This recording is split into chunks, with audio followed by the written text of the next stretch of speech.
Nageenyi Waaqayyoo isiniif haa baay'atu.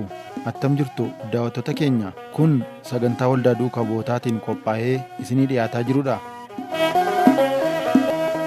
Sagantaa keenya har'aan kutaan miidiyaaf odeeffannoo waldaa duukaa bu'ootaa gara wiirtuusaa Shawaa Lixaatti imala. Eenyudha nuti yaa Waaqayyo kan si fuuldura dhaabbannu kan kanaan nu ga'u qulqullummaan qabnu kan kanaan nu ga'u qulqullummaan qabnu. Wiirtuun Shawaa Lixaa kana dura bara eebbifamoo Abuna Ephifaaniyoos beekamtii fi deeggarsa maallaqaa argachuun magaalaa Ambootti tajaajila eegalee turullee sababa waldaan duukaa bu'ootaa ilaalcha mana lubummaa Oromiyaa deeggara jedhuun beekamtiin kun irraa mulqamuun tajaajilli isaa addaan citee ture. Haa ta'u iyyuu malee kaayyoo waldaa kanaa abboota hubachiisuu irratti hojii hojjetameen dhorkaan kun akka irraa ka'u taasifamuun tajaajilatti deebi'ee jira. Maarree wiirtuun kun yaa'ii hafuuraa guddaa caamsaa 5 hanga 7tti mana kiristaanaa qulqulleettii Kidaana Mireetii Ambootti qopheessee ture.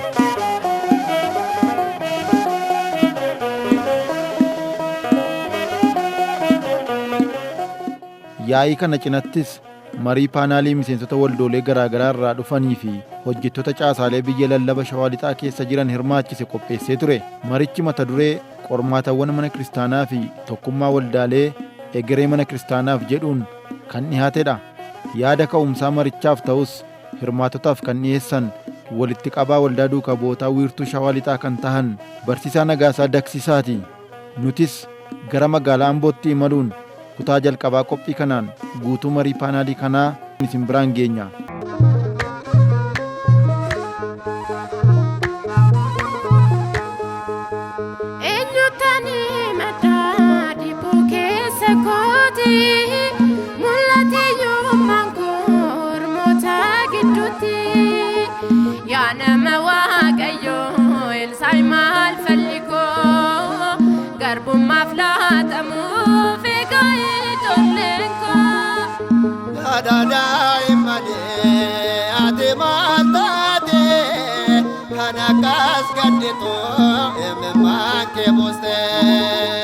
Dubbandoon sodaate rakkoon kee mallaata Waaqayyo amanamaan siif kennaa furmaata.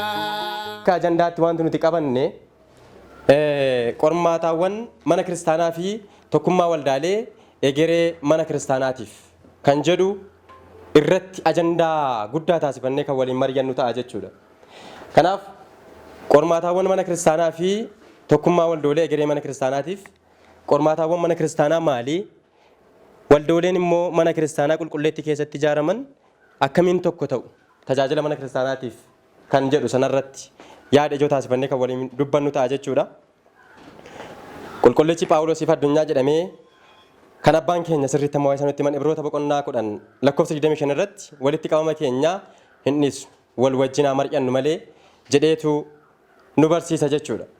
Kanaaf isa kanas bu'uura taasifannee walitti qabamuu oduu adda addaatii walitti qabamuu keenya kan dhiyeessinu otoo hin ta'in walitti qabamnee dhimma mana kiristaanaa keenya irratti dhimma keenya irratti mari'annee yaada furmaataa akka keenyuuf.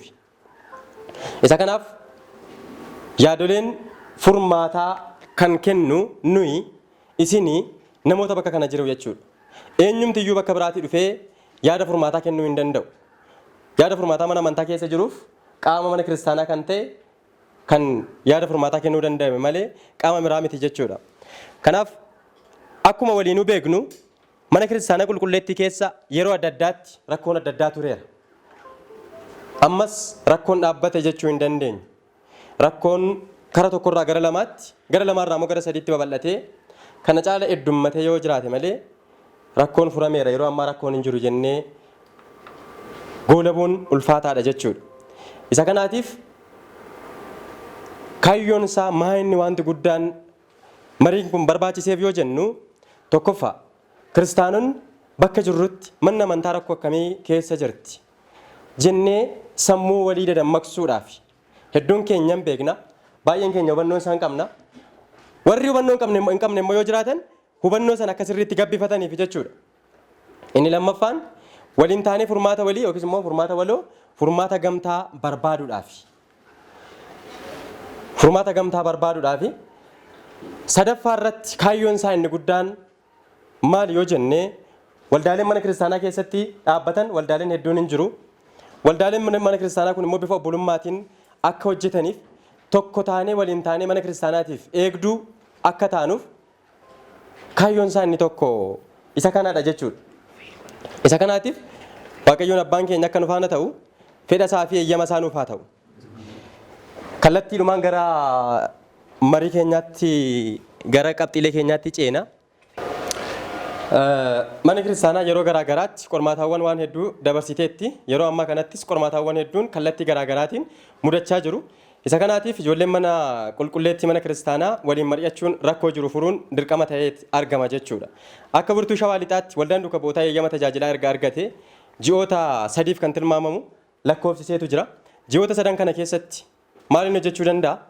Karoora yeroo dheeraa karoora yeroo gabaabaa baafatee hojiiwwan hojjechuu danda'u kan baafatee yookiis immoo qabatee jirudha. Hojiiwwan kana hojjechuudhaaf waan danda'uun karoora yeroo gabaatti kan qabate yeroo gabaabaatti hojjechuutti itti seenee hojjechaa jira. Isa kan yeroo dheeraattis immoo akkuma qabateetti akkuma karoora isaatiitti kan jalqabee kan hojjetaa jirudha jechuudha. Kanaaf hojii kana hojjechuudhaaf immoo rakkoo mana amantaa kana furuun isa tokko waan ta'eef karoora isaa keessaa inni guddaaf inni ijoon rakkoo mana amantaa keessa jiru furuun dirqama waan ta'eef isa kana furuudhaaf immoo qamoota adda addaa hirmaachisuudhaaf wal faana mari'achuudhaan furmaata waliin barbaaduun baay'ee murteessaa ta'ee waan argameef mari'achuudhaaf murteessa jechuudha. Kanaaf qormaataawwan mana kiristaanaa kana keessa jiran akkamittiin furuu dandeenya? Akka magaalaa Ambootti immoo tokkummaa akkamitti uumuu dandeenya? Magaalaa Amboo qofaatti otoo hin ta'in akka Shawaa Lixaatti akkamittiin tokkummaa uumnee mana kiristaanaatiif anis jira jechuu ni dandeenya? Isa jedhuudhaaf jechuudha. Kanaaf qormaataawwan kun mana kiristaanaa keessa jiran kana akka ibsa kanarratti wanti nuti ilaalle wanni jenne bakka gurguddaa lamatti qoonneeti jechuudha. Tokko qormaata keessaati. Lammaffaan qormaata alaati jechuudha. Qormaataawwan keessaa warri nuti jennu isaan kamii qormaanni alaa kun immoo isaan kamii jennee waliin ilaaluudhaaf yaalla. Qormaataawwan keessaa kan nuti jennu qaama mana kiristaanaa ta'e yookiis immoo nama tajaajilaa mana kiristaanaa ta'e irraa gaggeessaa mana kiristaanaa irraa amma miseensa mana kiristaanaa ta'e tokkotti qormaataawwan jiranidha. Gama hooggansaatiin qormaanni jiru maali yoo jenne manni kiristaanaa yeroo adda addaatti rakkinnii fi hanqinni gama hooggansaatiin ishee mudachaa tureera mudachaas jira. Isa kanaatiifis immoo maalinni akeektuuwwan yookiis immoo agarsiistuuwwan gaafa jennu of kennanii uummata waliin waaloomuudhaan uummata waliin wal ta'uudhaan uummata keessa seenanii tajaajiluun bakka itti harkifatu hin jira. Inni kun akka rakkoo tokkotti gaggeessitoota mana kiristaanaa keessa waan mul'atu waan ta'eef inni kun rakkoo yookiis immoo qormaata mana kiristaanaa ta'a. Inni biraan afaan uummanni beekuun tajaajila babal'isuu dadhabuudha.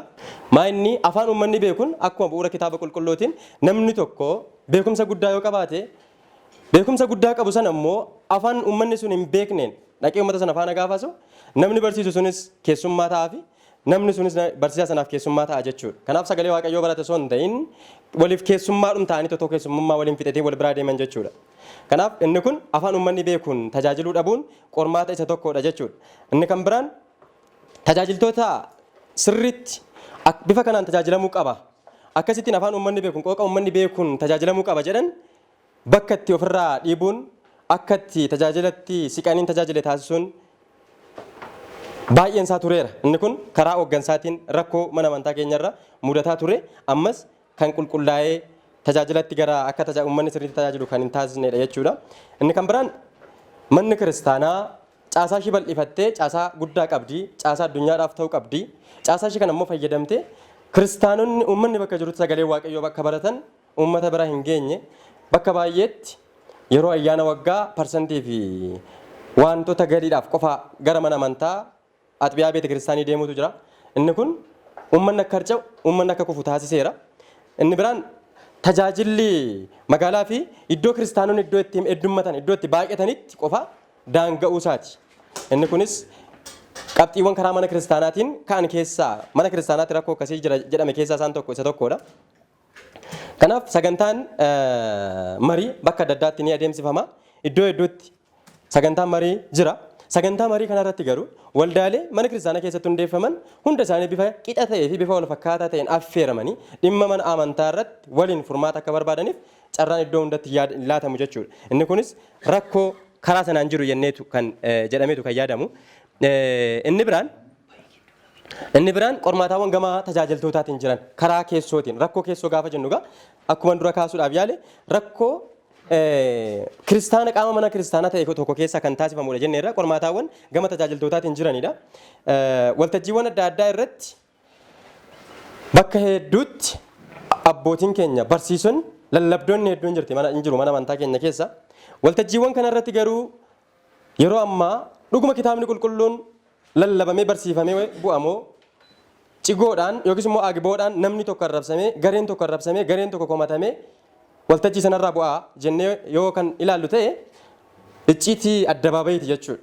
Kana jechuun agiboodhaan gareessa tokko waan tuquu ceepha'uu fakkaatuun gareessa tokko waan wanni jechuutiin waan siyaasni itti makameetiin sagaleen waaqayyoo kitaabni qulqulluun uummata bira gahaa jira. Inni kun immoo kiristaanonni waltajjii sana keessa jiran hirmaattonni waltajjii sana keessa jiranii waltajjii sanarratti hirmaataa jiranii beekumsa sagalee waaqayyoo kitaaba qulqulluu beekuu danda'u maaliif wanta akkasii deemsifama jedhee kiristaanota baay'ee duubatti hambisuu danda'a. Baay'ee harcaasaa tureera harcaasaas jira jechuudha. Inni kun rakkoo kamaa tajaajiltootaatiin jiran keessaa isa tokkodha. Inni kan biraan namni kamuu siyaasa akkasii maaf yaadda siyaasa akkasii maal wanni jetta jettee bu'uurri mana amantaatiin adabbii yookiis immoo tarkaanfii yookiin cubbuudha jettee hin barsiistu. Haa ta'u malee siyaasa addunyaa sana fidanii mana amantaa keessatti bifa ajandaa siyaasaa sana bareechuu wanni gochuu danda'u sana deeggaruu fakkaatutiin kallattii kamiin iyyuu haa ta'u karaa tokkootiinis karaa biraatiinis wanta akkasii tajaajiltoota irratti ni mul'ata. Inni kun mana amantaa akka isheen kuftu mana amantaa akka isheen dadhabdu kiristaanonni akka harca'an qabxii taasise keessaa tokkodha jechuudha. Inni biraan tajaajiltoonni baay'een isaanii waltajjii irratti bakka adda addaatti gaafa wanni jedhan dhuguma kitaaba qulqulluu bu'uura kitaaba qulqulluutiin sagalee waaqayyoo barsiisuu lallabuu qofaa irratti xiyyeeffachuu osoo hin ta'in waa'ee ofiif poozishinii yookiis immoo iddoo argachuu isa kanarratti xiyyeeffatu bakka hedduu yeroo hedduu jechuudha. Inni biraan waraqaan ortodoksummaa nu bira jira kan jedhanii yookiis immoo bifa akkasiitiin gaggeeffamuu qaba. Amantaan ulaagaa kootiin akkas ta'uu qaba jedhanii bakka baay'eetti rakkoon akkasiis iddoo inni itti mudatutu jira jechuudha. Akkasumas akka heeraa fi seera mana kiristaanaatti deemna osoo hin ta'in akka nan jedhetti anatu beeka anatu waan akkasii godha hunda isaayyuu jedhanii warreen kaan undermine gochuudhaan garee qaama ofiin immoo baay'ee bossoof gochuu yookiis immoo guddummaa of tuulummaan keessatti wanni jechuudhaan wanta akkasiis mana kiristaanaa keessatti kan mul'atu waan ta'eef inni kun qormaata mana kiristaanaa ta'eet argama jechuudha. Inni kan biraan qormaataawwan gara waldaaleetiin jiran. Waldaaleen addaa mana kiristaanaa keessatti hundeeffamuun isaanii beekamaadha. Akkuma beeknu namoonni as keessa jiran kun waldaalee adda addaa bakka kanatti walitti qabamne. Waldaan walitti qabamuun keenya garuu manni kiristaanaa waan jirtuufi waldaadhaan maqaa waldaa duuka bu'ootaatiin, waldaa qulqullootaatiin, waldaa daandii abbootaatiin, waldaa aduun keellixxuutiin, waldaa xoofoowwan kan biraatiinis, waldaa fuuraa barattoota ortodoksii tawaahidootiinis, waldaa kan biraatiin waldaalee hedduu ani iddoo kanatti lakkaa'ee xumuruu hin dandeenye. Bu'uurri isaa walitti qabamaniif ergama duuka bu'ummaa galmaan gahuudhaa fi sagalee waaqayyoo babal'isuudhaa fi uummanni kiristaanonni sagalee waaqayyoo baratanii dhiigaan fo'oo waaqayyootti dhiyaatanii hirmaattuu maaddii isaa akka ta'aniif ergamni isaanii kaayyoon isaanii waldaan kamiyyuu kallattii kamiin iyyuu hojjetu kanarraa kan fagaate miti jechuudha. Yoo ilaalle ergama duuka bu'ummaa galmaan gahuudhaaf qannoona fi doogmaa mana kiristaanaa galmaan gahuudhaa fi galmaan gahuuf kan hundaa'edha. Waan namni tokko hojjechuu hin dandeenye heddummatanii hojjechuudhaaf namni tokko qobaasaa gochuu kan hin dandeenye namni baay'een gochuu danda'a waan ta'eef ergama duuka bu'ummaa qabatanii doogmaa qannoona darboo mana amantaa abbootiin keenya nutti dabarsan dhaloota biraatti immoo dabarsanii akka ittiin kiristaanonni mana isaatti deebi'anii akka ittiin tajaajilan akka ittiin jireenya bara baraa akka argatan taasisuudhaaf. Kanaaf bu'uurri isaa isa kana ta'ee osoo jiru rakkoon waldaalee kana gidduutti uumame maaliin? Rakkoon addaan fageessu maali? Rakkoon akka isaanii tokko hin taane akka isaan waliin galle isaan taasisu maali kan jedhu kan ilaalludha jechuudha. Kan irratti mari'annuu fi yaada furmaataa waliin kenninudha. Tajaajila irratti maaliin rakkoo karaa waldaalee kanaatiin kan jiru kan jedhu tajaajila irratti wal jabeessuu, wal deeggaruun osoo hin taane wal qeequu, hamilee walii buusuu, wal arrabsuu, ciigoon wal tuquu, dookimantarii sobaatiin leenjiiwwan qopheessuun, wal dadhabsiisuu, ana qofaatu beekaadha of jedhanii of dhaadhessuu, dhimma mana amantaatiif furmaanni karaa kiyya qofaan yookiis immoo ana bichaati mana amantaatiif dhaabbate waldaa warri kaan immoo mana amantaatiif akka ilma guddifachaatti yookiis immoo akka walanneetti jedhanii dubbachuu akka yookiis immoo bifa kanaatiin yaadu dhimma mana amantaatiif furmaanni karaa kiyya jedhanii ani gahee leencaan qaba gahee guddaadha jedhanii yaadu hubannoo dogoggoraa walii qabaachuu waldaaleen kamtiyyuu bu'uura amma dura jalqaba kaase sanaatiin ergama duuka bu'ummaa galmaan gahuudhaaf erga jennee doogmaa qannoonaa darboo mana kiristaanaa dhaloota dhufuutti dabarsuu dhaalchisu ofiinis ittiin eebbifamu jireenya bara baraattiin argamachuu ta'ee osoo jiru agarsiistuu waan kanaa maa inni kan jedhu kiristaanonni burjaaja'aa jiru jechuudha. Kiristaanonni burjaaja'aa wanti nutti argisiisu maa inni tokko waldaalee gaafa jedhamu manni kiristaanaa charchiidhuma biraa namoota fakkaatanitti fakkaata. Warreen hubannoo kitaaba qulqulluu qabaniif waldaan kun maa inni waldaan eegni waldaa maa inni jedhanii warra hubatanii warra beekaniif rakkoon qabu. Garuu waldaa gaafa jedhamu uummanni keenya bakka baay'eetti maaliin beeka charchiidhuma kunuunsa bakka adda addaatti dhadhaabatu maqaan sammuu uummataa keessa baay'inaan kanatu jira. Uummanni kanaa wantoota kanaan burjaaja'eera. Waldaa akkasii odha immoo akkasii sirrii miti akkasii iddoo keenya dhufi jedhanii kottu jedhanii yeroo uummanni burjaaja'utu jira jechuudha. Inni kun rakkoo uumeera. Namoonni hubannoo gahaa hin qabaanne waldaa kana yookaan sana yeroo jedhamuun amantii isaaniitti laafu yookiis immoo duubatti deebi'u. Waldaa sakana kottu sakana dhiisee jedhan maanni hundumtiyyuu waldaa mana amantaa kiristaanaa mana kiristaanaa keessa miti moo jedhanii amantoonni burjaaja'u jechuudha. Xiyyeeffannoo waldaa qofaaf malee rakkoo mana kiristaanaatiif kennamaa hin jiru jechuudha. Inni kun rakkoon waldaaleen irraa kan jirudha jechuudha. Inni kan biraan qormaataawwan karaa amantootaatiin jiran karaa kiristaanotaatiinis karaa hooggansaatiin yookiis immoo gaggeessitoota mana kiristaanaa ilaalle karaa waldaalee rakkoowwan jiran ilaalle karaa tajaajiltoota ilaalle kiristaanonni numtis rakkoon kiristaanota keessa jiru maal inni yoo jenne isaan kun immoo amantiidhuma ortodoksii tawaahidoo ta'anii kanneen jiraataa ta'anii jiraatota amantii ortodoksii tawaahidoo warree ta'an jechuudha. Inni kun tokko hubannoo gahaa hin qaban. Maalirraa kan ka'e bu'uura jiru dura kaa'e sanaatiin kitaabni qulqulluun akka isaan barbaadanitti akka afaan isaanii ta'utti akka loqoda akka isaaniif galutti hin lallabamne waan ta'eef hubannoo gahaa dhabuurraan kan ka'e barumsa gahaa dhabuurraan kan ka'e oduu alaarraatiif afarfamuurraan isaan gurra kennuudhaaf amantii isaaniitti laafu yookiis immoo amantii isaaniitti dadhabaa jiru jechuudha.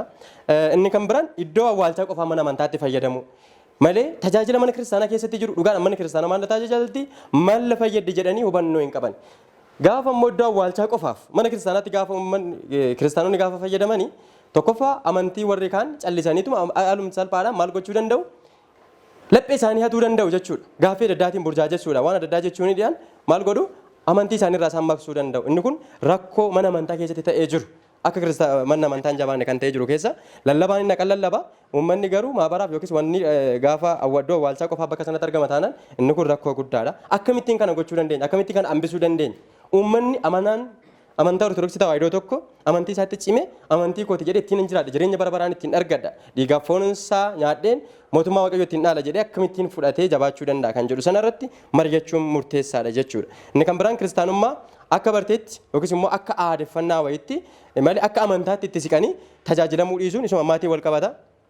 Tajaajiloota filachuu ebeluun kun itoo dhufe maal akka tajaajilu qabatamaan namni sun maal akka tajaajilu son beekin tajaajilu ebeluu yoo ta'e jedhanii waltajjii irra taa'u wangeela sana dhugaadhaan itoo hin dhagahin fakkeenya qabatamaa tokko shawaa lixaa keessa magaalaa Amboo keessa tajaajiltoonni baay'ee jira lallabdoonni baay'eetu jira.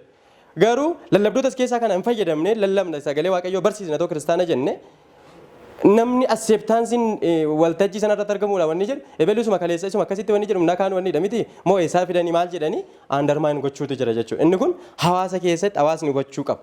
Hawaasni kan wanni jechuu qabu akkamittiin kan ammoo fooyyessuu dandeenya wanta jedhu irratti akka yaadannoo kennitanidha jechuudha. Inni kan biraan qormaataawwan alarraa dhufanii qoromsi qaama miseensa mana kiristaanaa hin taane irraa kan dhufu jechuudha. Alarraa kan dhufu gaafa jennu qaama mana kiristaanaa dura qormaata bakka lamatti qoonne kan keessaaf kan alaa jenne inni dura ammaan armaan dura haasaa turre hundi isaaniiyyuu kan mana kiristaanaa keessaati. Inni kun immoo haalarraa qormaanii jiru immoo maa inni yoo jenne qaama mana kiristaanaa kan hin taane irraa qormaata dhufu jechuudha gabaabumatti. Inni kun tokko inaaffaarraa kan ka'e. Manni kiristaanaa biyya kanaaf oolmaa guddaa oolteetti. Abbootiin kun iddoo kanatti kan oolmaa manni kiristaanaa biyya kanaaf oolte jedhee dubbadhee fixuu hin danda'u. Hunda keessan immoo sammuu keessan keessa jiras. Seenaawwan ambaawwan yeroo ammaatti galii gurguddaa biyyi kunis kan irraa argachaa jirtu mana kiristaanaa irraashu bakka adda addaatti hawwata turistii taatee iddoo adda addaatti kan tajaajilaa jirtu ta'uu ishii beekamaadha. Isa kanaaf inaaffaan gaafa guddummaan mana amantaa kun tajaajilli mana amantaa kun akkasittiin babal'atee wanni jedhu kiristaanota biraa yookiis immoo alarraa amantoota mana kiristaanaa hin taane irraa amantoota biraarraa inaaffaan jallinaa kun jiraachuun isaa beekamaadha jechuudha. Inni kun inaaffaadha. Isaan kana harkaa baasuun waan hin danda'amneef dadhabsiisuun maaliif qabeenya ishiisan harkaa baasuu waan ulfaatuuf dadhabsiisuu siisteema adda addaatiin tooftaa adda addaatiin itti dhufanii dadhabsiisuun akka fulmaataatti ta'a jechuudha. Qabiyyee mana kiristaanaa dhuunfachuuf hawwu. Yeroo baay'ee fakkeenyaaf ispeeshaalii gara baadiyyaatti yoo deemne manni kiristaanaa lafaa hektaara 5, hektaara 6, hektaara 7, hektaara 8 qabdi jedhaniitu wanni godhu. Garuu lubni tokko yookiis immoo kaayiniin mana amantaa sana tajaajilu waan nyaatu, waan uffatu, waan itti wanni jedhu hin qabu. Manni amantaa gubbaarraan qiddistii keessatti hin dhimmisa. Taabota irratti kan dhimmisu, kan irratti coobu, kan irratti roobu. Manni amantaa meeshaalee sirna qulqulleessaa gahaa kan hin qabne isa kanatu mudata jechuudha. Inni kun sababa maal ta'eetiif qabiyyeen sun mana amantaa sanaatiif hin fayyadne. Tokkoffaa amantoonni kiristaanaa ortodoksii warri hin taane kun maal godhaniiru dhiibbaa irratti fidanii namoota naannoo sana jiran dadhabsiisanii lafa isii yookiin qabeenya ishii sana siistema biraatti fayyadamaa jiru yookiin kontiraata kennu yookiin immoo galiin wanta jirraa argamu waan tokko inni jiru. Inni kun sana keessatti hammatama jechuudha. Isuma iyyuu darbanii qabiyyeen ishii kun immoo kan warra akkasiitii lafti kan wanniiti jedhanii irraa fuudhachuudhaaf yaadu. Inni kun mana amantaa rakkoo yeroo baay'ee mana amantaa keenya keessummeessatee jirtu keessa isa ijoof isa guddaadha jechuudha. Inni kan biraan dandeettii ofii yeroo baay'ee namoonni sooshaal miidiyaa fayyadamta wanni jedhan namni cimaa jedhamu wayi amantaa ortodoksii yoo arrabse yookiis immoo yoo waa jedheen akkas jedhamee haala fakkaatu wayitiin ciminni isaa yookiis immoo xiinxalaa cimaa ta'uunsaa nama dandeettii guddaa qabu ta'uunsaa waa'ee amantii ortodoksii keessa galee waa'ee ortodoksii maal akka taate guyyaa tokko otoo hin beekin ortodoksii maal jedhanii deebii sirrii deebii namni hin qabaatiin waa'ee isaa yoo qeeqe cimina kan fakkaatu jira. Cimina qeeqa kan gaafan sun hin jedhu qeeqni akka fooyyee waan tokko akkas haa ta'uuf dubbatamu otoo hin ta'in callisaniituma ittumaan dadhabsiisuudhaaf wanni gochuudhaaf kan hojjetamu sana isiniin jechuu barbaadeetanii jechuudha. Kanaatiif inni kun rakkoo guddaadha. Inni kan biraan duula kallattii adda addaatiin adeemsifamudha. Duulli kallattii adda addaatiin adeemsifamu tokko tajaajiltoota mana kiristaanaa irratti duula banuudha. Kunis karaa sooshaal miidiyaa adda addaatiin karaa waan adda addaatiin duulli baname tajaajiltoota ciccimoo irra caalaa mana amantaa keenya jedhamu wanni jedhamu irratti duulli karaa adda addaatiin yeroo banamuun argama. Inni kunis tajaajiltoonni kun yoo dadhabe inni kun akkas wanni jedhe warri sana booda jiran immoo laafu hin dadhabu jedhanii wanti irratti wanni jedhamu hin jira. Inni kun immoo inni kan biraan sabboonummaa da'eeffachuudha.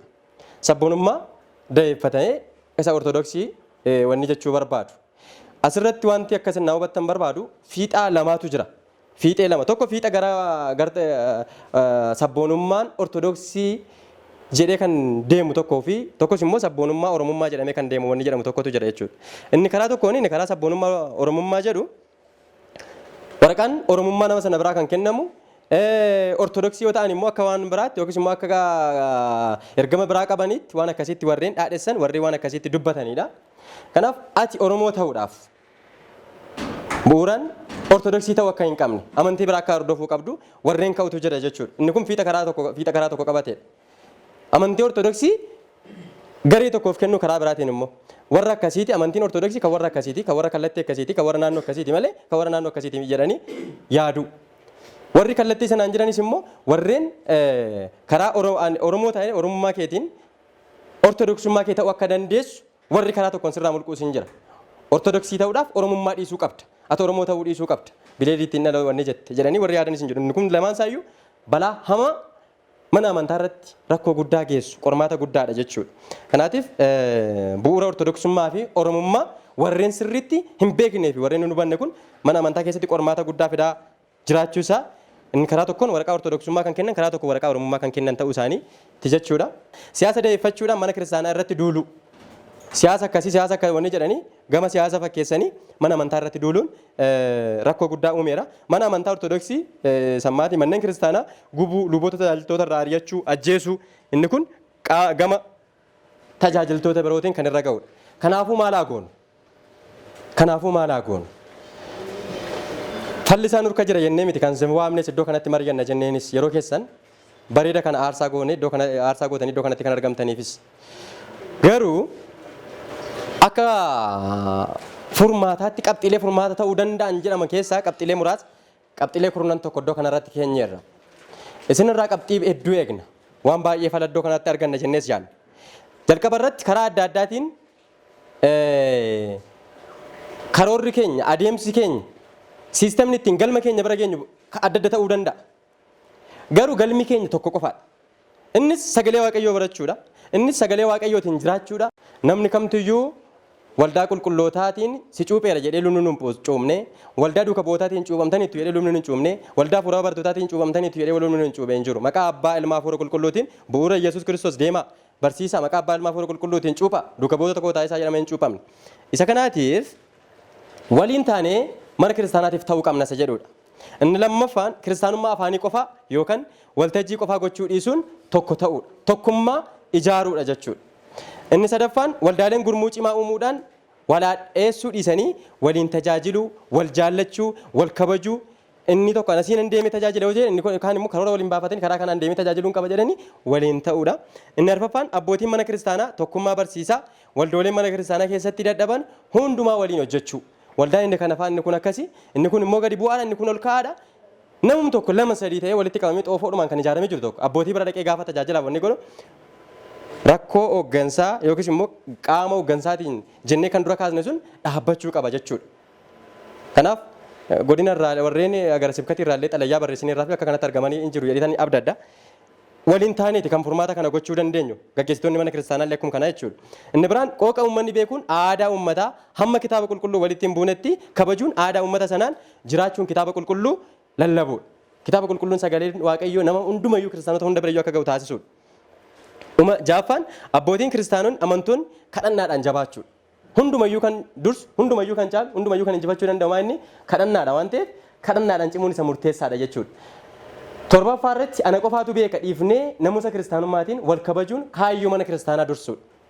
Anatu qofaa beeka, anatu akkas gochuu danda'a jennee yaada osoo hin ta'in manni kiristaanaa ergama duuka bu'ummaa sana dursinee kaayyoo tokkoof deemuudha. Rakkoo kanaaf anatu furmaata ta'a. Nama biraatti yeroo itti quba qabnu iddoo kanatti wal waamneef waladheessuuf miti. Ebeluun akkas gooteedhaaf miti amma. Kana nuti kaasaa jirrus waldaan akkasitti cubbuu akkasii hojjetteen akkasii kana gooteedhaaf miti. Walamachuun keenya wal komachuun keenya daandii qajeelinaatti rakkoo jiru kanaaf akka furmaata nuu ta'uu danda'uufi. Isa kanaaf waliin taane ana furmaata kan kennuu danda'u ana jennee fudhachuu qabna rakkoo mana amantaa. Ebeluun balleessee abbaa keenyatti akkas godhee karaa akkasiitiin dabee karaa bulchaatiin jallatee karaa waldaa akkasiitiin dabee osoo hin ta'in anatu furmaata ta'uufii qaba jennee mana kiristaanaa qaqqabuu qabnaadha. Inni biraan marii dhaabbataa fi itti fufiinsa kana qabu taasisuudha. Namni gaafuma walitti dhufu waan rakkoo tokko fala kaa'aa deemuu danda'a. Yaadni isa tokko bira hin jirre isa tokko bira jiraachuu danda'a. Inni tokko waan qabu inni tokko qabaachuu dhiisuu danda'a. Waan qabnu kana walitti finne waan waliin qabnu kana jabeeffachuu qabna. Isa jedhudha jechuudha. Inni xumura irratti xiyyeeffannoo guddaa tokkummaa kiristaanotaa irratti hojjechuu tokkummaa kiristaanotaa irratti gaafa hojjenne gaafa kiristaanonni tokko ta'an nutumaa dubbachuu yoo dhiisne nuti sagalee kamiyyuu kennuu yoo dhiisne namnumti dhufee daangaa keenyatti bu'uu dhufu hin jiru jechuudha bakka kamiyyuu yoos kabajamna. Warra wal nyaatu keessaa maal jedhu? Warra wal nyaatu keessaa waa nyaatu. Akkas jedhama miti jedhanii mammaakuu abbootiin keenya. Kanaaf akka akkas hin taane tokkummaadhaan yoo hin taane waan hundaafiyyuu gochuu dandeenya. Diina kamiyyuu waan alarraa nutti dhufu waan wanni jedhu kamiyyuu injifachuu dandeenya waan ta'eef irra caalaatti rakkoo keessa keenyaa furre waliigaltee irra yoo geenye tokkummaa yoo taane waan hundayyuu gochuu dandeenya. Yoos jabaannaa, yoos sodaatamnasi, yoos ulfina argannasi. Gabaabumatti ijaafarra barraan hambisaa isiniin jechaa furmaata akkasii lafa keenya jennee waan akkasii goonaa jennee miti kan wanni jennee nuti akka waldaa duuka bootaa qofaatti jechuudha. Waliin taaneetu furmaata barbaannaadha. Inni biraa wanti isin hubachuu qabdan wal komachuu waladheessuu miti waltajjiin kun. Waltajjii irratti mari'annee rakkoo mana amantaa gara fuulduraatti itti deemsi gara mana amantaa gara fuulduraatti ceesuu dandeenyudha. Malee warra akkasii kun akkas gootanii akkas baasiin baatan achiin baatan akka waan akkasii kana ajandaa akkasii kana miti jechuudha. Manni amantaa qoramaa jirti. Rakkoon immoo jira. Maal haa goonure? Galanni Waaqa Abbaa, Waaqa Ilmaa, Hafuura Qulqulluuf haa ta'u. Galatooma.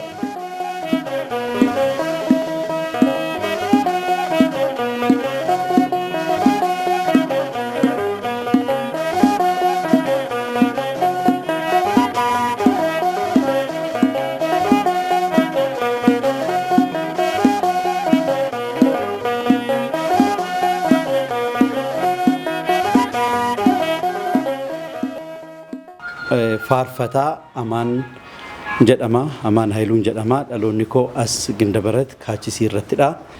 Egaa wanna hundaatiifuu galanni waaqaaf haa ta'u.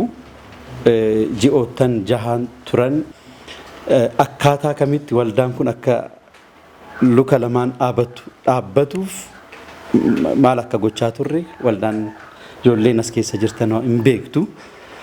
Mana amantaa keessatti rakkoon hin jiru jenneetiin yeroo ammaa kana haasa'uu hin dandeenyu. Keessaasis alaatis. So maal haa goonuudha amma? Rakkoon sun hundi keenya hin beekna. Rakkoon kun jira. Baadiyyaattis jira, magaala keessattis jira, biyya alaattis jira, biyya keessas jira. So maal haa goonuudha?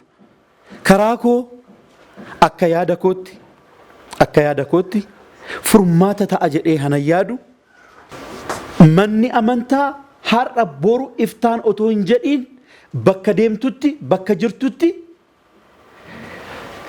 sabni yookaan uummanni afaan dhagahuun lallabuun dirqamadha. Bakka kana dhana. ድንገት ወንድሞቼ ልታግዙኝ ትችላላችሁ፣ እህቶቼ ልታግዙኝ ትችላላችሁ። ቤተ ክርስቲያን ባለችበት ቦታ ክርስቲያኖች ባሉበት ቦታ በቋንቋቸው እግዚአብሔርን ማሳወቅ ቅድስት ቤተ ክርስቲያን ምንን ማሳወቅ ግዴታ ነው። ቅድስት ቤተ ክርስቲያን አማራዊ አይደለችም፣ ኦሮማዊ አይደለችም፣ ትግራዊ አይደለችም። ቅድስት ቤተ ክርስቲያን ንጽሕት ኦርቶዶክስ ቤተ ክርስቲያን ዓለም አቀፋዊት ነች። ዛሬ ይህንን ስመሰክር በደስታ ነው። ዓለም አቀፋዊት ነች ቅድስት ቤተ ክርስቲያን። ኢዛ ከናፍ አማሪፋን ዳንጋሁን ቀብዱ፣ ኦሮሚፋን ዳንጋሁን ቀብዱ፣ ወላይታን ዳንጋሁን ቀብዱ፣ ሰበ ከሚኑ ዳንጋሁን ቀብዱ። ዓለም አቀፋዊት ነች ቅድስት ቤተ ክርስቲያን። አመሰግናለሁ። Hundi keessaniyyuu nageenya waaqayyoo bakka kanatti kan walitti qabamtan hunda keessaniif haa baay'atu jecha yaada achii ka'ee waa lama dubbachuun fedha, baay'ee dubbachuun fedhu. Sa'aatiin kennames gabaabaa waan ta'eef garuu otoon jecha kootti hin seeniin dura waa tokko lafa isinii kaa'uu barbaada. Maaliif edda dubbadhu jettanii dubbachuun hin hafu waan ta'eef as seenanii namni waan seene qabachuun isaa hafu. Wajwacoo haatuu fi hantuutatu boolla tokko keessa jiraatu wajjin jechuudha. Haatuu fi iyyuu hantuunni boolla tokko keessa yeroo jiraatanii haatuunis ilma dhiiraa qaba, hantuunni immoo intala dubaraa qabdi. Amma ilmi dhiiraa haatuu fuusifachuu barbaade haatuu yookiin tuqaan inni jennu jechuudha ilma isaa. Fuusifachuu gaafa barbaadu intala nama guddaan barbaada. Kanaaf intala nama guddaa naa fidaayii jedhee barbaacha gaafa bahu hantuuta gaafannaan hantuuta intala hantuutaa taatu nama guddaan barbaada kanan barbaadu jedhe. Guddaan biiftuudha dhaniin. Biiftuudha biiftuu bira deeme. Ani intala nama guddaan barbaada. Guddaan immoo sidha yaa biiftuu naan jedhani intala kee fuudhuun dhufee jennaan. Kanan beektu guddaan na caalu hurriidha jedheen inni immoo. Kan deemsa dukkana na daangeesse akkanan hin ifne godhu hurriin jira naa gadi jedheen. Achi hurrii bira dhaqe. Guddaan sidha jedhani intala kee fuudhuu dhufee jedheen. Hurriinis immoo anaa miti guddaan qilleensa kan olii gadi na oofu. Mee qilleensa bira dhaqii jedheen ammas. Qilleensa bira gaafa dhaqu qilleensis ammas maal jedhaanii guddaan ana miti guddaan tulluudha jedheen. Tulluu bira dhaqe. Tulluunis guddaan sidha jedhanii intala keen fuudhaannaan lakki guddaan na miti ani eessaan guddaa ta'e gubbaa koo na argite malee keessi koo na dhumeera. Keessa koo kan na fixe immoo hantuuta bira dhaqee jedheen. Hantuuta amma jalqabayyuu dhiiseen ba'e miti guddaa barbaachaan guddaan si biratti hafee achuma barbaacha dhaqee jedheen jedhama. Egaa haa ta'u malee gaaffii manneen kiristaanaa keessatti manni kiristaanaa keenya qoramaa jirti, eeyyen qoramaa jirti. Kan qoraa jiru immoo numadha. Iddoo biraa namni dhufe hin jiru. Mana kiristaanaatiif akka ishiin hin jabaanne hundee jalatti kan cabsaa jiru numa tajaajiltoota warra keessa jirudha. Kana gaafan siniin jedhu dhibbaan waan itti amanuufi. Har'a tajaajiltoonni keenya daka jiranis ol hin ba'anii inni gaara jiru garuu akka tulluutti ilaalamaa keessi isaa garuu duwwaadha. Yoo jalaan itti hin baane ta'e, yoo jalaan hin qabanne ta'e. Lama. Manni kiristaanaa keenya eenyuun miidhamaa jirti? Abbootii tajaajilaatiin miidhamaa jirti. Eenyuun miidhamaa jirti? Daaqonii irraa kaasee miidhamaa jirti. Miidhama kana kan deebilaachus isaanuma ture. Sadi, qaamni tajaajilamaa immoo qaamnumti hirmaata bataskaana keenyaa immoo abbootii keenya gadi baasee arrabsaa jira. Kalee abbaan keenya dura dubbatani kitaabni eebbifamuudhaaf akka bahuu fi jedhanii walgahii kaleessa taa'aa turaniidha. Suura isaanii gadi baasanii immoo tajaajiltoota ijoollee keenya ijoolleen ortodoksii maal gochaa turan kaleessa argaa turre bara. Bakka nun bu'anii ortodoksii bakka hin bu'an jedhamaan turre. Qaamni kana jedhu immoo ortodoksuma keessa jira, maqaa ortodoksii fannoo baatee jira. Har'a manni kiristaanaa keenya kan miidhaa jiru numa. Furmaata kan ta'u ammas yoo nuti jabaanne dubbiin baay'een furmaatan fidu. Waldaan baay'achuunis furmaatan fidu. Baay'achuunis immoo furmaata fida. Kan dhugaaf dhaabbatu yoo jiraate, kan dhugaaf hojjetu yoo jiraate. Inni tokko waldaa tokko kuffisuuf, inni tokko waldaa tokko guddisuuf asseenii ta'e malee bataskaana keessaa uummanni koo maaloo akkanatti jabaadhaa, uummanni baadiyyaa akkanatti haacimu kan jedhu dhabame bara kana. Waldaadhaaf dhaabbanne malee amantaaf dhaabbachuu dadhabne, beeta kiristaaniif dhaabbachuu dadhabne, uummata kiristaanaaf dhaabbachuu dadhabne. Har'as borus maqaadhaaf ani barsiisa, ani daaqonii, ani faarfata. Har'a faarfataanis barsiisaanis albeeman hojjedha, faaruun hojjedha na gargaaraadha malee bataskaanni kun jigdee maaloo xaafii fi ixaana bitaa ijaaraa kan jedhu eenyudha? Wal beekna hundi keenyayyuu.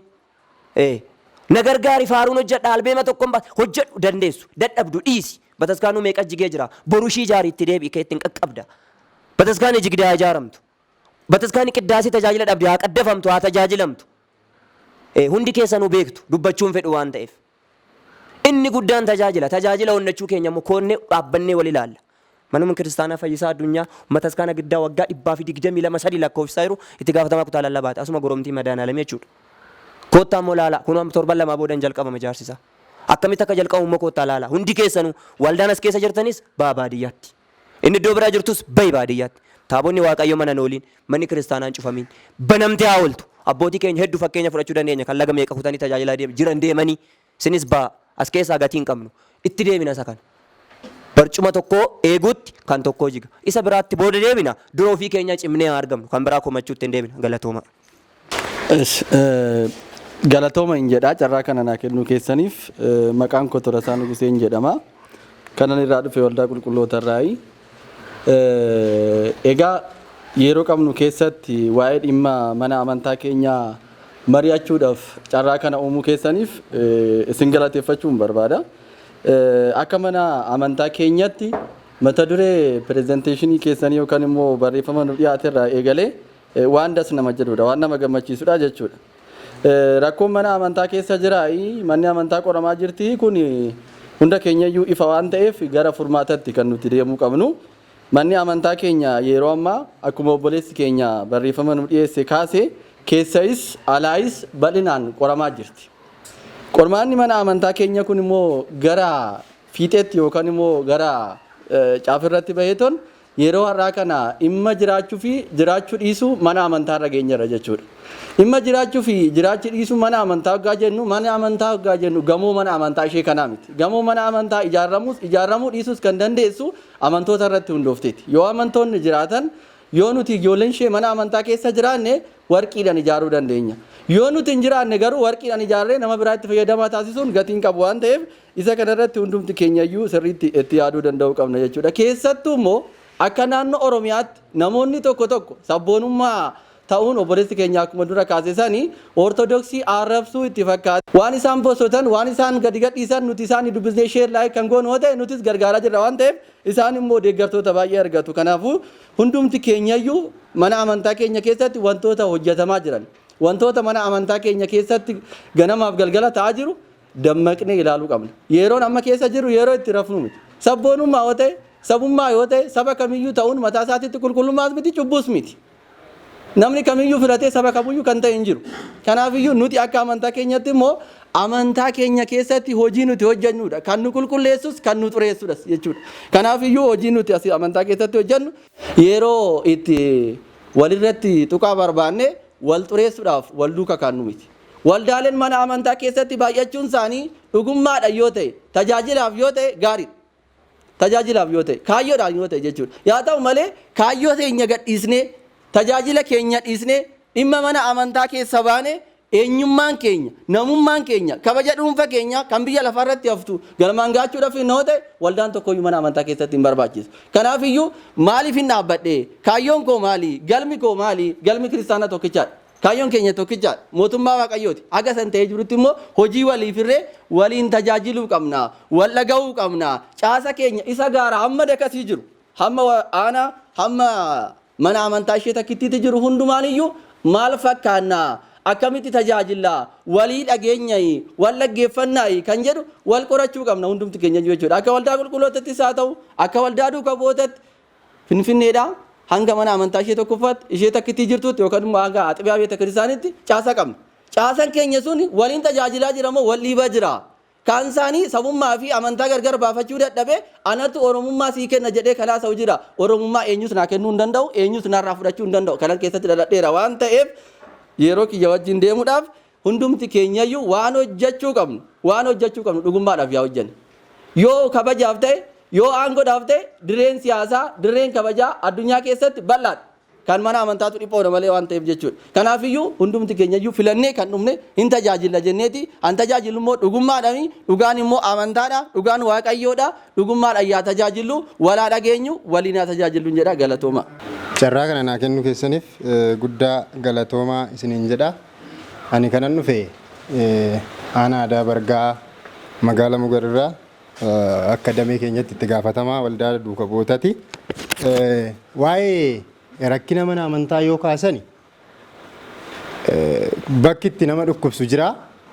Bakki itti immoo ofuma keenya madaa keenya waan ta'eef hooqqachuudhaan nutti ulfaatu jira. Sababni isaa inni guddaan rakkina mana amantaa kan ta'e obboleechi koo Gammachiis bal'inaan kaaseera. Warruma keessa jirru unuma tajaajilamtoota yookiin immoo mana amantaa warreen tajaajilaa jiruu fi mana amantaa kanaaf jirra jennee kaleessa kan dhaabanne har'a deebineetu immoo mana amantaaf warra rakkina taane kanadha jechuudha.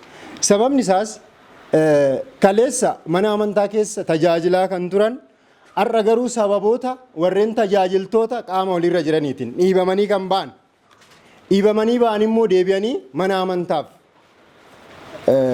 ijjannee jirra yookiin immoo mana amantaa kanaaf dhaabannee jirra warreen jedhan sun sababa dhiibamanii ba'aniif har'a deebi'anii mana amantaa irratti dhagaa kan darbatan kaleessa akkuma obboloonni koo abbootiin koo kaasan paarsantii baay'een mana amantaa ortodoksii keessa kan turan kaleessa warreen mana amantaatiif dhaabatan sun har'a akka hin dhaabanne kan isaan taasise inni guddaan dhiibamanii ba'anii too har'a deebi'anii mana amantaa irratti dhagaa darbachaa jiru. Inni kun rakkina abbootiin mana amantaa hojjettoota mana amantaatiif warreen mana amantaatiif dhaabachuu danda'an ari'atanii mana amantaa keessaa baasan irraa yookiin immoo mana amantaa keessaa akka ba'an taasisan akkasumallee immoo waa'ee waldaa baay'achuu fi waldaaleen yoo baay'atan mana amantaa miidhu jedhu irratti akka abbootiin jedhan sana karri morkaa banaa bulti akka jedhan namni yoo baay'ate gaariidha. Garuu immoo yoo wal morkachuu baate kan karoora qabatee ba'e sana karoora fi kaayyoo isaa sana yoo adda baafatee beek kaayyoo isaa sanaan deema yookiin kaayyoo isaa sanaan galmaan gaachuudhaaf tattaafata yoo ta'e dhugumayyuu mana amantaa fayyaduu danda'a. Garuu immoo waldaan tokko dhaabatee mana amantaa keessa jira yoo ta'e waldaa kana diigu malee boqonnaa hin qabu jedhee kan ka'u yoo jiraate waldaa sana balleessuudhaaf mana amantaatiif kan dhaabate sana warreen sana diigu malee ani boqonnaa hin qabu jedhee kaa yoo ta'e namni sun kaayyoo isaas miti akkasumallee immoo ilaalcha mana amantaatiif dhaabbates miti namoonni akkasii jiru taanaan har'allee mana amantaa keenya diiguu danda'u. Kanaaf yoo waldaan baay'ate mana amantaa miidhu garuu immoo kaayyoo qabaa kaayyoon isaa sun maalidha waldaa dura mana amantaaf dhaabate diiguudha moo waldaa kana jabeessuudha moo mana amantaa keessa tajaajilee manni amantaa iddoo itti barbaaddutti mana amantaatiif owwaatee yerootti immoo isa barbaachisetti mana amantaatiif ani siif jira anillee miti obboloonni koo waldaan abaluu jedhamu jira isaan faana taanee mana amantaa kanaaf jirra warreen jedhan sanadha. Yoo lakki ana qofatu mana amantaatiif jira jedheetu waldaan dhaabatu jiraate inni mana amantaa diiga malee mana amantaa hin fayyadu. Kanaaf warreen akkasii sana mana amantaa keessas hin barbaachisan waan ta'eef waldaan yoo baay'ate warreen akkasii sana yookiin kaayyoo akkasii qaban sanaaf hin barbaachisanin jedha. Inni biraan namoonni baay'een kiristaanummaa isaanii yookiin immoo maalummaa kiristaanummaa kana gatanii kan hin ba'aniif rakkoo obsa dadhabaniiti. Akkan isiniin jedhe akka abbootiin keenya jedhan manni amantaa Beetelemitti fakkeeffamti. Beetelem keessa waa baay'eetu jira. Rakkinoonni garaagaraa jira. Dhiphinoonni garaagaraa jira. Faandoon jira. Anurgaa gaarii qabu loon jiru. Isaan kanneen kun hojii jiranuu mana amantaa keessa jiraachuu dadhabanii faltii akkasumallee immoo waan gaarii loon irraa argamu sana obsuudhaan loon akka obsaan aannan goromsaa dhugan jedhan sana obsa aannan goromsaa sana isa biraan ga'u sana obsuu eeggatee qabaachuu dadhabeeti namoonni baay'een ba'aniiru. Namoota ba'an sana immoo deebisuudhaaf kan jiru har'a anaaf isinidha. Namoonni baay'een kaleessa sababa afaanitiin mana waaqayyoo irraa fagaataniiru. Warreen mana waaqayyoo irraa fagaatan sana afaan kanaan akka tajaajilamu itti ibsuudhaan akkasumallee immoo warreen dhiibamanii mana waaqayyoo keessaa ba'an sana abbootii dhiiban sana adda baafatanii yoo geggeessaa mana amantaa ta'e yookiin immoo geggeessaa aanas akkasumallee immoo akka godinaatti jiranis ta'e lakki waan akkanaa kun hin barbaachisu jechuudhaan isaanitti ibsuudhatiin isa sana akka doomsan yaadicha akka doomsanii gara tajaajilatti namoonni deebi'an taasisuudhaan haala sanaan akka itti deeman taasisuun ni danda'ama. Maqaan koo Luba Dajaneen jedhama. Kan inni hojjedhus qilxuu kiisoo mana amantaa Goorgisiiti. Kan inni hojjedhus hojii lubummaati. Egaa rakkoo mana amantaa baay'ee dubbatameera.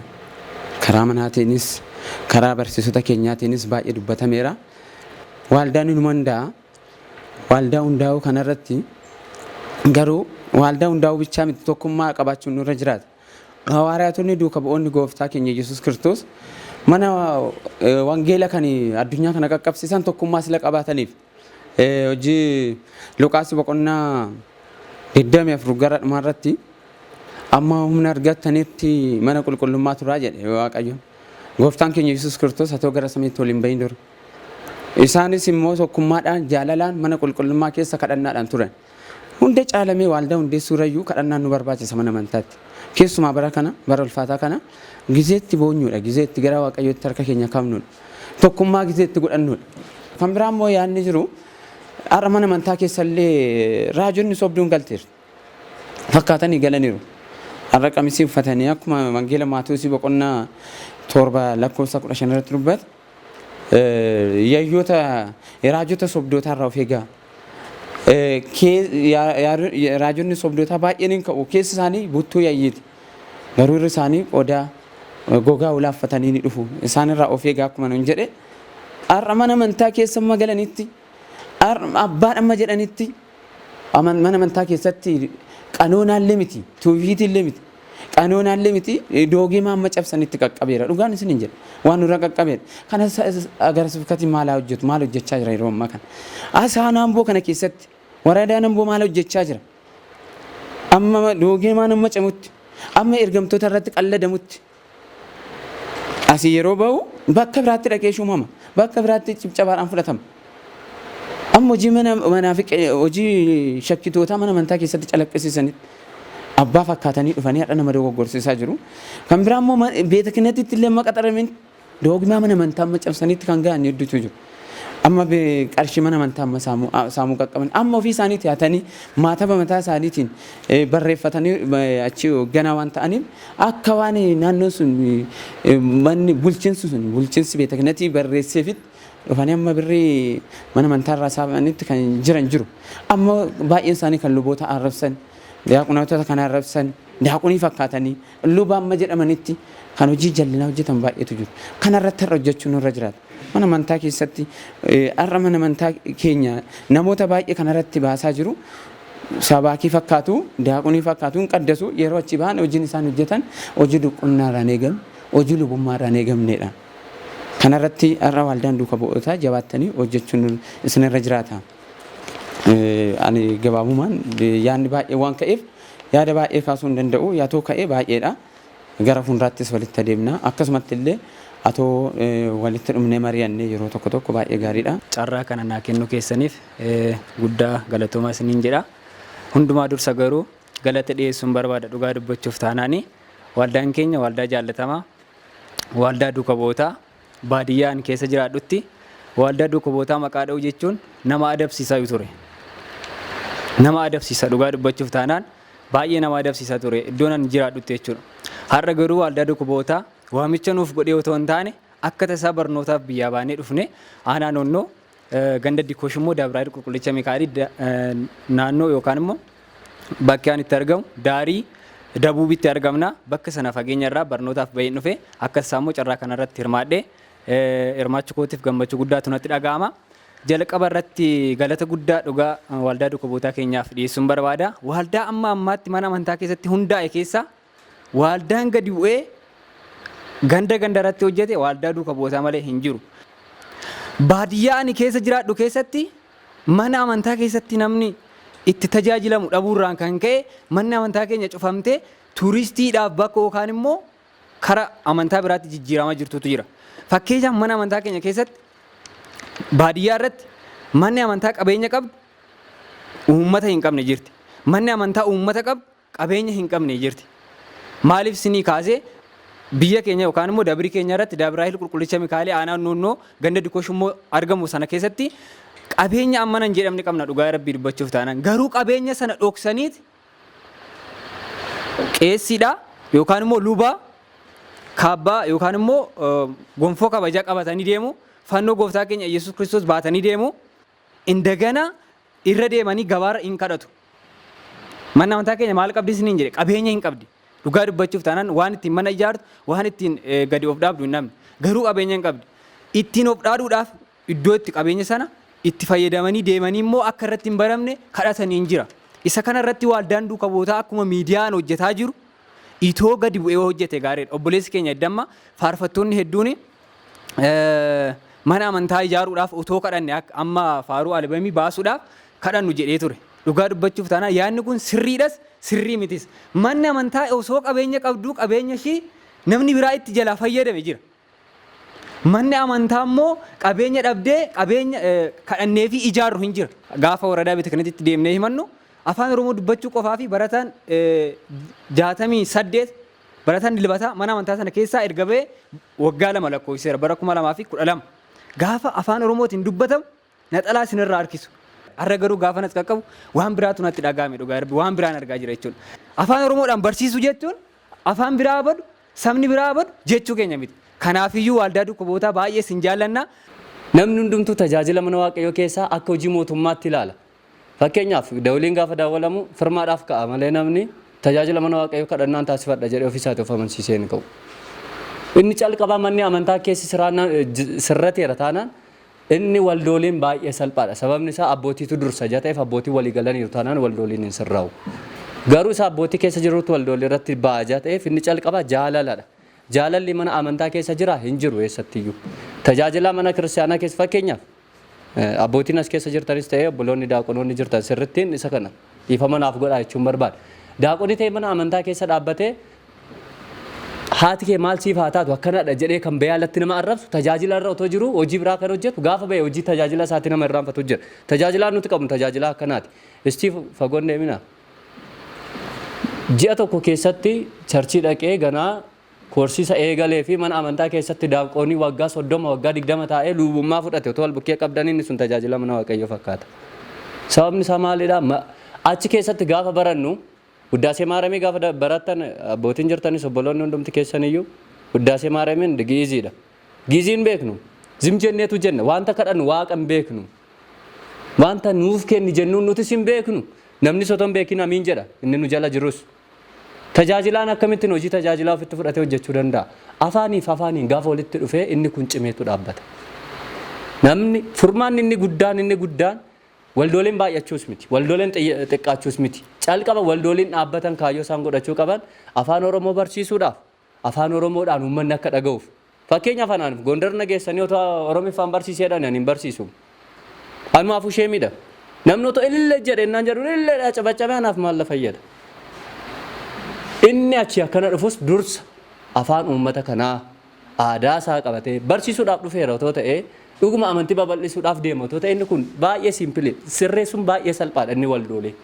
Inni achi dhufu hojiidhaaf dhufa giiziidha wanta fedhee ba'e jedhee baa nama keenya laalame barsiisonni baay'een keessan hin naannoftu baadiyyaarra. Amiin jedhe amma gaafa jettanitti amiin hin jedhu. Amiin baluu bareedaa ta'eef namni taa'eetu dhaggeeffata. Acabcibuudhaan malee na cabaccabu. Hojii raajii waaqayyoo raajeffachuun barre rakkinni mana amantaa keessa jiru ammayyuu ganaadha isaa akkanatti salphaa irratti hiikkatu miti. Dursa tajaajilamu afaan Oromootiin ennaa jennu afaan Oromootiin waldooliin dhaabbatanii dursa barsiisota afaan Oromootiin dhaabbatanii luboota daaqonoota Oromiffaan barsiisanii qopheessanii gahaa ta'e tajaajila jedhanii kan deeman qarshiidhaaf miti. Tajaajila mana waaqayyootiif hin barbaachisa kan jedhanii deeman tajaajilaaf qopheessutu barbaachisaadha. Sana booda tajaajilli inni kanan taane taanaan abbootiin duratti yaadattoo ta'e mana namaa deemanii racca'uudhaaf kadhannaa namaaf gochuudhaaf qarshii gaafatum. Abbootiin keenya dhiifama naaf godhaa. Abbootiin darban baay'ee amantiidhaaf dadhabaniiru. Kan dadhaban keessatti abbootiin keenya dhufan inni tokko turjumaanaan gaabbii galuun jira miti. Haadholiin keenya abbootiin keenya beekan turjumaanaan namni astorgaamiin bukkee dhaabbate kanan balleesse siin jetteedhee tuluubatti maaf. Inni immoo akkana jedheedha inni sun immoo akkanatti isa kanatti deebisa. Turjumaanaan gaabbii galanii mana amantaa keessa jiraachuun ni ulfaata. Mana amantaa keenya keessa rakkinni jira. Yoo rakkina kanatu jira jedhame mana amantaa keenya keessatti taaddisoodha yookiin immoo manaafiqiidha hin ari'amna. Kanaaf dubbachuun hin danda'amu. Fagoon deemina tajaajiltoonni jirtan eenyu sodaattu? Waaqadha moo otoo fakkeenyaaf abbaan keenya abbaan Naatnaa'el dhufan hizbiin as keessa jiru hundumtuu dhaabbateetu simata. Beeta kiristaanii naa seentan mana kiristaanaatti naa ol seentanii kadhannaa gootanoo akkamidha? Kanaaf amma danda'ametti inni cimaan waldooliin dhaabbattan akkaataa afaan Oromoo irratti ittiin hojjetamu uummata akkaataatti qabamu aadaadhaan akkaataatti deemamu abbootiin amma mormifan tajaajilaa jirtan tajaajila keessan uummata biraan ga'uudhaaf tajaajiltoota fakkaattaniif tajaajiltoota taatanii akka itti dhiyaattaniidha. Otoo deessine baay'een isaa ganaadha keessa jira rakkinni daaqonoota barsiisota luubota abbootii keenya gaara irraa kaasee gaafa inni hiikkate kan waldoolii baay'ee salphaadha. Sababni isaa abbootiin dhaabeennan dhaabbata waldaan jeequ tokko jaalala hin barbaadatu baay'inaan hin ba'a kan waldoolii ittiin dhiphatina garuu jaalala keessaa deebisnu anumaaf isin harka jira. Uummata walitti haa qabannu jechuun barbaada galatooma.